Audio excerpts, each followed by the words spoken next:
Om Shanti. Radio लेकर 28/4/2023 तक मीठा मीठा बाप दादा जो अंता मीठे मीठे बात इन कलयुग की दुनिया जो सुख का कृष्ण समान है। ये दुनिया हाणे वही की वही हिन करे हिन सां लगाव न रखणो, आसक्ति कॾी ॾियणी आहे। कृष्ण के ॿारनि जी दिल हिन पुराणी दुनिया सां न लॻी सघंदी। उतना जो आज्ञाकारी वफादार निश्चय बुद्धि ॿार आहिनि, हुननि जी दिल हिन पुराणी दुनिया सां लॻी न सघंदी आहे। छो जी हुननि जी बुद्धि में रहंदो आहे इहो त विनाश थियो की थियो, इहा जादू जो खेल आहे, माया जो भपको आहे न, हिन जो हाणे विनाश थियणो ई आहे। डैम फटंदा, अर्थक्वेक थींदी, सागर धरणी खे हप करे छॾंदो, ये सब थियणा आहिनि। सब सागर जो पाणी पूरो धरती ते अची वेंदो, अर्थात सागर धरती खे हप करे छॾंदो। ये सब थियणो आहे न, nothing new. Sweet home sweet राजधानी यादि हुजे त हिन पुराणी दुनिया सां दिल न लॻी सघंदी आहे। गीता जंहिंजो साथी आहे भगवान। ओम शांति। ये निश्चय जी उत्तर गीता मथे, ये निश्चय जे मथां गीता। जॾहिं बाप जो ठहींदा आहियूं, बाप ईंदा आहिनि त उहे अची करे असांजो साथी ठहींदा आहिनि। ॿार ॼाणंदा आहिनि बाप जॾहिं ईंदा आहिनि तॾहिं विनाश तूफान बि ईंदा आहिनि। बाप ईंदा आहिनि पुराणी दुनिया खे खलास करे नई दुनिया जी स्थापना करणु। अर्थक्वेक आदि अर्थक्वेक थींदो, समुद्र हेठां खां धरती खे खाई छॾंदो, बरसात मथां खां धरती खे खाई छॾंदी। ये सब थियणो मतलब समुद्र जी लहरियुनि सां धरती खे खाई छॾंदो ऐं बरसात मथां खां हिन पूरी धरती खे खाई छॾंदी। ये सब थियणो आहे न। गीत उन्हनि ई वेही ठाहियो आहे। तव्हां ब्रह्मण कुलभूषण ॿार ॼाणदा आहियो, बरोबर पुराणी दुनिया जो विनाश थियणो ई आहे। बाप आया ई आहिनि नई दुनिया जी स्थापना करण। ब्रह्मणनि जो ब्रह्मण सॼे विश्व जा मालिक ठहींदा। पुराणी दुनिया जो विनाश कराए पोइ सॼे विश्व जी राजाई ॿारनि खे बाबा वरसे में ॾींदा आहिनि। तव्हां ॿार ॼाणदा आहियो बाप सां नए विश्व जो मालिकपन जो वरसो असांखे मिले थो न। ये पुराणी विश्व त कोई कम जी न आहे। मनुष्य सम्झंदा आहिनि हाणे त स्वर्ग ठहींदो तो वञे दुनिया सारी चीजें ठहनि थी न। साइंस दिन प्रतिदिन प्रगति के पाए थी, पर हुन सां विनाश डिस्ट्रक्शन भी केॾो थो थिए, लेकिन माण्हू सम्झनि था स्वर्ग तो ठहींदो नी। परंतु ये सब माया जो भपको आहे। सब चीजूं मुल्मे जी आहिनि। सॼो राज्य मुल्मे जो आहे। रुंड जे पाणी समान आहे न, मृग तृष्णा समान। हिन में मनुष्य ख़ुशि थींदा आहिनि। अॻियां जॾहिं मुसलमाननि जो राज्य हुयो त ये एरोप्लेन मोटर आदि थोड़ी हुया। ये सब माया जो भपको आहे न। केतिरा प्लान्स ठाहींदा आहिनि। ॿार ॼाणदा आहिनि ये सब विनाश थियणो आहे। अर्थक्वेक थींदी, डैम्स आदि सब पाणी थी वेंदो न। मनुष्य सम्झंदा आहिनि इन सां सुख मिलंदो, परंतु इन सभिनि सां दुख ई मिलंदो। ये एरोप्लेन भी दुखदाई ठही पईंदा आहिनि, बॉम्ब्स किराईंदा आहिनि त ॿार ये सब ॻाल्हियूं भुलिजी वेंदा आहिनि। इन करे पुराणी दुनिया में दिल लॻी वेंदो आहे। जो बाप जा आज्ञाकारी वफादार पूरा मददगार ॿार ठहींदा, पक्का निश्चय बुद्धि, उहो त ॼाणदा ये कुछ भी थी वञे, इहा कोई नई ॻाल्हि न आहे। कुछ भी थिए तो ये कोई नई ॻाल्हि कोन्हे। ये त अनेक बार पुराणी दुनिया जो विनाश थियो आहे न, सो हाणे थियणो ई आहे। त ये सब त थींदा ई। उहे सम्झंदा आहिनि ॾाढी नई चीजें ठहनि थियूं, स्वर्ग तो ठहे। तव्हां ॿार सिर्फ़ ॼाणदा आहियो कि ये त जादू जो खेल आहे। जीअं कोई पुराणी सोने खे रंग रूप लॻाए करे चमकदार ठाहींदा आहिनि, उहो ई पुराणी दुनिया खे भी रंग रूप ॾेई करे चमक बुद्धा ठाहींदा आहिनि। ये सब तरफ़ प्लान्स ठाहींदा रहंदा आहिनि। उन्हनि खे पतो ई न आहे कि विनाश थियणो आहे। इहे त तव्हां ब्रह्मण ई ॼाणदा आहियो कि पुराणी दुनिया विनाश थियणी आहे। मनुष्य त चईंदा आहिनि कि पुराणी दुनिया विनाश थींदी, पोइ नई दुनिया भगवान अची करे ठाहींदो। पहिरियों ब्रह्मा खे रचंदो, पोइ उन्हनि सां मनुष्य सृष्टि पैदा थींदी। तो त पतो न कॾहिं थींदी। सिर्फ़ असां ॿारनि खे बाप वेही सम्झाईंदो आहे। भगवान जी श्रीमत आहे न। हाणे श्रीमत चइबो आहे त ज़रूर सम्झणो खपे। हीअ त ऊंच भगवान जी मत आहे न। श्रीमत ब्रह्मा जी व विष्णु जी न हूंदी आहे। भगवान अची करे ब्रह्मा तन द्वारा श्रीमत ॾींदा आहिनि। कीअं ॾींदा आहिनि इहे मनुष्य न ॼाणदा आहिनि। उहे सम्झंदा आहिनि ब्रह्मा पोइ हेठि कीअं ईंदो, उहो त सूक्ष्म वतन वासी आहे। त इन्हनि सभु ॻाल्हियुनि खे न ॼाणण जे कारण श्री कृष्ण जो नाम लिखी छॾियो अथनि। ईअं छोकी श्री कृष्ण खे त मनुष्य तन हेठि ॾेखारींदा आहिनि। ईअं बि न थी सघंदो आहे कि श्री कृष्ण जो कोई साधारण रूप हुजे जंहिंमें परमात्मा प्रवेश करे। इहे ॻाल्हियूं कोई ॼाणदो ई न आहे। बाप चईंदा आहिनि असां बि ॾाढा गुरू कया हुया, परंतु कुझु पतो न हुयो। भूलियूं थींदी हुयूं कि श्रीमत कंहिंजी आहे। भूला हुयासीं कि श्रीमत कंहिंजी आहे। श्रेष्ठ त निराकार आहे न, त उन्हनि जी श्रेष्ठ मत हूंदी न। शिवाय नमः चईंदा आहिनि, उन्हनि जी महिमा अपरंपार आहे। हिननि ॻाल्हियुनि खे तव्हां ॿार ई ॼाणदा आहियो। इहे सभु ॻाल्हियूं कंहिंजी बुद्धि में विहारण में केतिरी महिनत लॻंदी आहे न। हाणे भक्तनि खे भगवान जी मत खपे। इहे त ड्रामा में न हूंदा। गीता जे भगवान अची करे भक्तनि खे मत ॾिनी त भक्तनि जो उद्धार कीअं थिए। भगत को चई ॾींदा आहिनि भगवान सर्वव्यापी। हाणे भक्तनि खे भगवान जी मत खपे। इहे ड्रामा में न हूंदा। गीता में भगवान अची करे भक्तनि खे मत ॾींदो आहे त भक्तनि जो उद्धार कीअं थिए। भगत पुरुष जी भगत चई ॾींदा आहिनि कि भगवान सर्वव्यापी आहे, भगत ई भगवान आहिनि, त ॿुधायो हुननि जो छा हाल थींदो। हाणे बाप ई सम्झाइनि था कि भगवान त हिकु ई आहे। उहे ईंदा ई आहिनि भक्तनि जी रक्षा करण।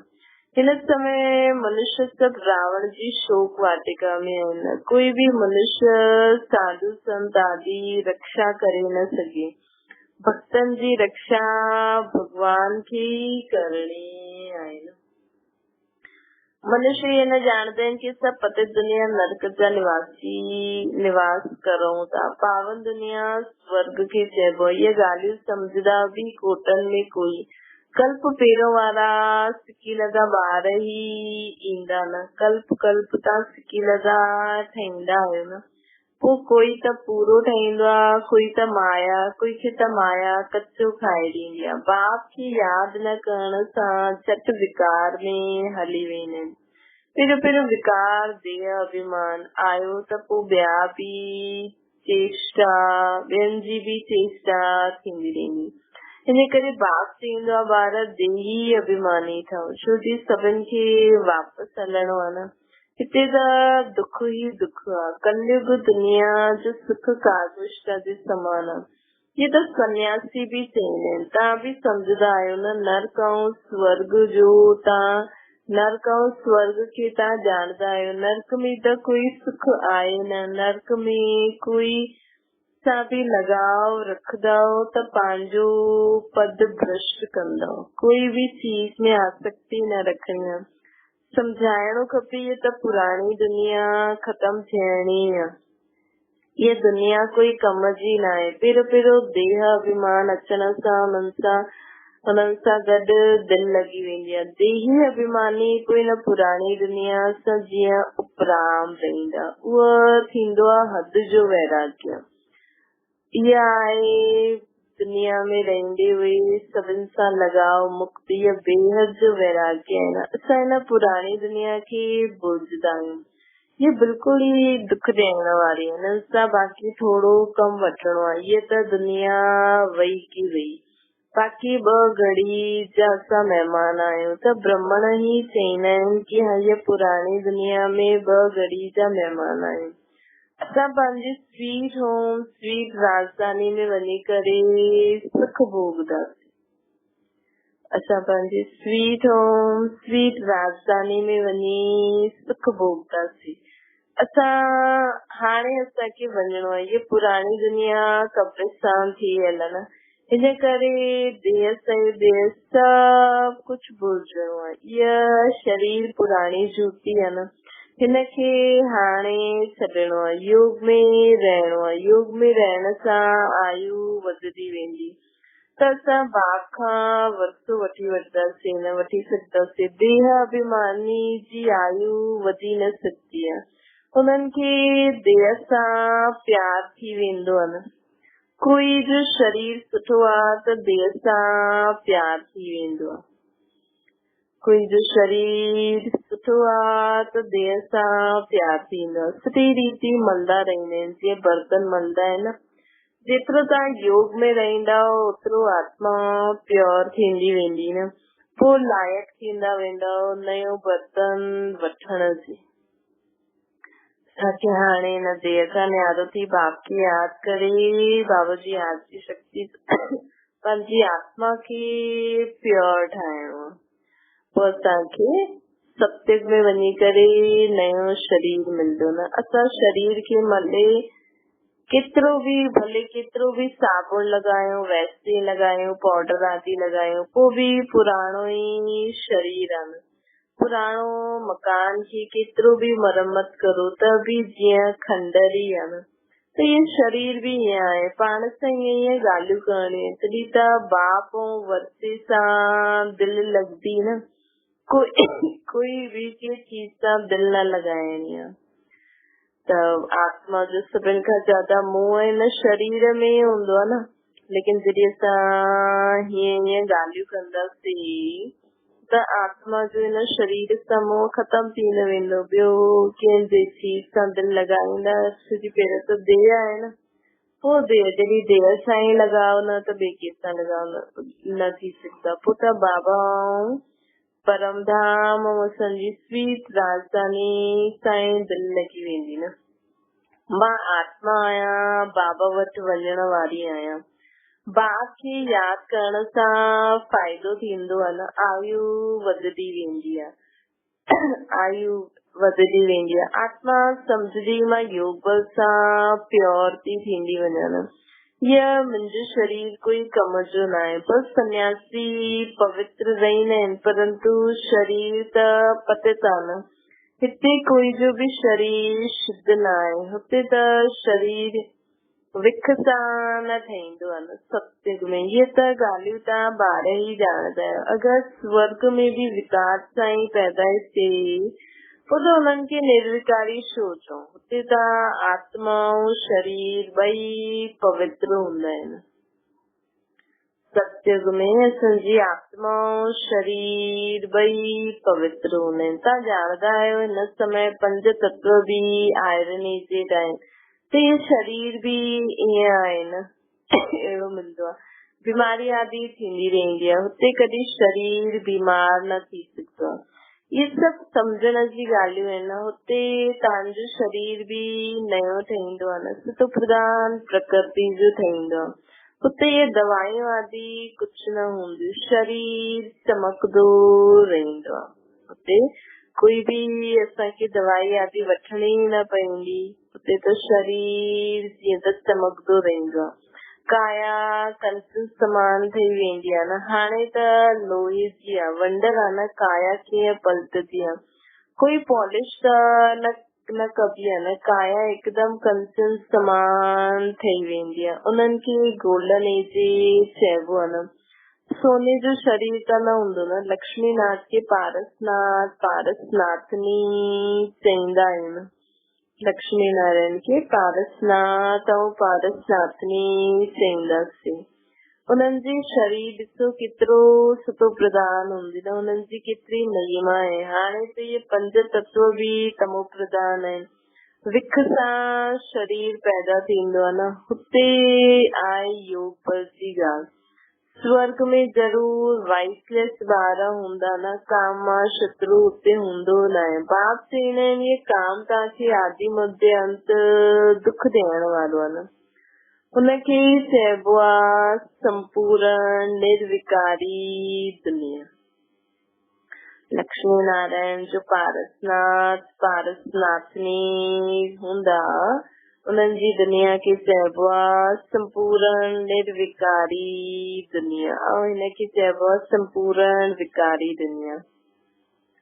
हर हिक जे अंदर में इहे भूत आहिनि आत्मा में। पंज भूतनि ते विजय तॾहिं पायूं जॾहिं सर्वशक्तिवान बाप सां योग लॻाईंदा आहियूं। तॾहिं असां हिन पंज भूतनि सां विजय पाए सघंदा आहियूं। जंहिंसां योग बल सां तव्हां विश्व जा मालिक ठही वेंदा आहिनि। त तव्हां आहियो इनकॉग्निटो शिव शक्ति सेना। सेना शिव बाबा सां योग लॻाए करे शक्ति वठंदी आहे न। उहा सर्वशक्तिवान बाप ही स्वर्ग जी राजधानी स्थापना करण वारो आहे न। गॉड फादर आहे न। उहा ईंदा ई आहिनि ताकि स्वर्ग जो मालिक ठाहिनि। हाणे तव्हां स्वर्ग जे लाइक़ न आहियो अञा। तव्हां बाबा असांखे स्वर्ग जो मालिक ठाहिण आया आहिनि। इन लाइ असांखे ज्ञान ऐं योग जी शिक्षा ॾियनि था। अञा असां सभु स्वर्ग जे लाइक़ ठहूं था न। बाबा चवनि था मां कल्प अची करे तव्हां ॿारनि खे स्वर्ग जी राजधानी में राज्य करण जे लाइक़ ठाहींदो। हाणे तव्हां आहियो नर्क जा मालिक। मनुष्य चईंदा बि आहिनि फलानो मरियो स्वर्गवासी थियो। बिल्कुलु सम्झंदा न आहिनि। हिन जो मतिलबु असां नर्क में आहियूं न। स्वर्ग जो वास्तव में कोई खे पतो ई न आहे। चईंदा आहिनि जंहिं वटि ॾाढो धन दौलत आहे न हुननि जे लाइ हिते स्वर्ग आहे। अरे एतिरी बीमारियूं आदि लॻल आहिनि इनखे स्वर्ग कीअं चईंदासीं। स्वर्ग त सत्य खे चईंदासीं न। कलयुग में थोड़ी स्वर्ग आहे। बाप सम्झाईंदा आहिनि ये विकारी दुनिया आहे न। हर हिक नारी द्रौपदी आहे पार्वती आहे। हर हिक नारी खे अमरनाथ अमर कथा ॿुधाईंदो आहे न। हर हिक द्रौपदी नंगन थियण सां बची वेंदी आहे। इहे ॻाल्हियूं बेहद जो बाप बि सम्झाईंदा आहिनि। उहा आहे वाइसलेस वर्ड या संपूर्ण निर्विकारी दुनिया।